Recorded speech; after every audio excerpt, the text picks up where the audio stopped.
বিক্ষোভে উত্তাল ভেনেজুয়েলার রাজধানী কারাকাস। অস্ত্র হাতে রাস্তায় নেমেছে প্রেসিডেন্ট নিকোলাস মাদুরোর সমর্থকরা। মাদুরোকে মুক্ত করো স্লোগানে প্রকম্পিত রাজপথ। কারো হাতে ভেনেজুয়েলার পতাকা, আবার কারো হাতে মাদুরোর ছবি। কেউ কেউ তো সুপারম্যানের আদলে বানিয়ে এনেছেন প্রেসিডেন্ট নিকোলাস মাদুরো ও তার স্ত্রীর ম্যানিকুইন। হাতের প্ল্যাকার্ডে লেখা মাদুরোর পাশে ভেনেজুয়েলা। গত শনিবার গভীর রাতে রাজধানীতে বোমা হামলা চালিয়ে প্রেসিডেন্ট ও ফার্স্ট লেডিকে তুলে নেওয়ার ঘটনায় ক্ষোভে ফেটে পড়েছেন মাদুরোর সমর্থকরা। তারা সাফ জানিয়ে দিয়েছেন, ভেনেজুয়েলায় মার্কিন সরকারের কোনো প্রভাব তারা মেনে নেবেন না।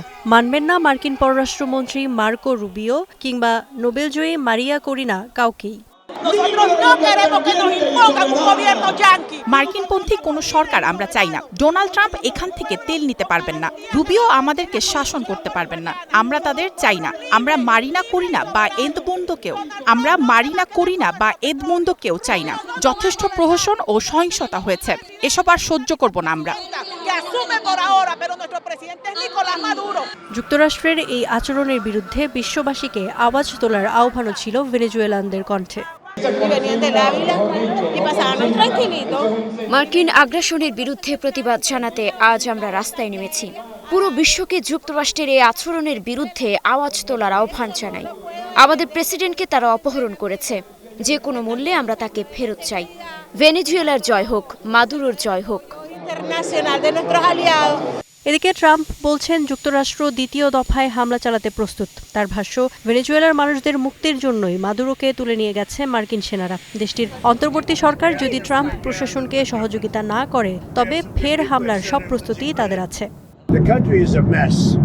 ভেনেজুয়েলা চরম বিশৃঙ্খল অবস্থায় আছে।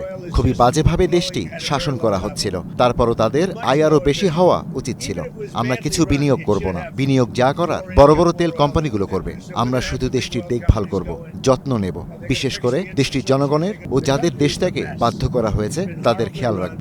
আমরা দ্বিতীয় দফায় হামলা চালাতে প্রস্তুত আছি। যদি প্রয়োজন হয় হামলা হবে, তবে মনে হচ্ছে না আর দরকার আছে। ট্রাম্প দ্বিতীয় দফায় মার্কিন প্রেসিডেন্ট হিসেবে দায়িত্ব গ্রহণের পর থেকেই নানাভাবে ভেনেজুয়েলার ওপর চাপ সৃষ্টি করছিলেন। সবশেষ মাদক সন্ত্রাস দমনের নামে ক্যারিবীয় সাগরে রীতিমতো যুদ্ধের প্রস্তুতি নেন তিনি। গেল কয়েক মাসের সেই উত্তেজনারই ধারাবাহিকতায় শনিবার ভেনেজুয়েলার স্থানীয় সময় রাত 2টায় রাজধানী কারাকাস সহ বেশ কয়েকটি রাজ্যে হামলা চালায় মার্কিন বাহিনী। তুলে নিয়ে যায় প্রেসিডেন্ট নিকোলাস মাদুরো ও তার স্ত্রী সিলিয়া ফ্লোরেসকে। নিউ ইয়র্কের স্থানীয় সময় সোমবার বিকেলে তাদের দুজনকে আদালতে তোলার কথা রয়েছে। Iffat Khandakar, star news.